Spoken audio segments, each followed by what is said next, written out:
અમદાવાદ ગ્રામ્ય એલસીબી પોલીસે બાતમીના આધારે વિરમગામ તાલુકાના ભોજિયાપુરા ગામની સીમમાંથી દેશી દારૂ ગાળવાનો વોશ અને દેશી દારૂના મુદ્દામાલ સાથે શખ્સને ઝડપી પાડ્યો.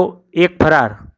અમદાવાદ ગ્રામ્ય એલસીબી પોલીસને મળેલી બાતમીના આધારે ભોજિયાપુરા ગામની સીમમાં આવેલા બાવળની ઝાડીની પાછળ દેશી દારૂ ગાળવાનો વોશ 50 લીટર કિંમત ₹1,250, દેશી દારૂનો 39 લીટર કિંમત ₹7,800 તેમજ વિવિધ મુદ્દામાલ અને અન્ય દેશી દારૂ ગાળવાનો વોશ 1,250 સહિત કુલ ₹10,350ના મુદ્દામાલ સાથે ઉકાભાઈ મુકેશભાઈ રામજીભાઈ બજાણિયાને ગ્રામ્ય પોલીસે ઝડપી પાડ્યો હતો.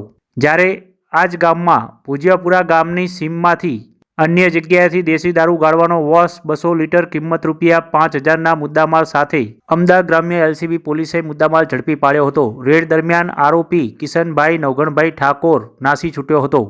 અમદાવાદ ગ્રામ્ય એલસીબી પોલીસે બંને શખ્સો સામે પ્રોહિબિશન એક્ટ હેઠળ ગુનો દાખલ કરીને વધુ તપાસ હાથ ધરી છે.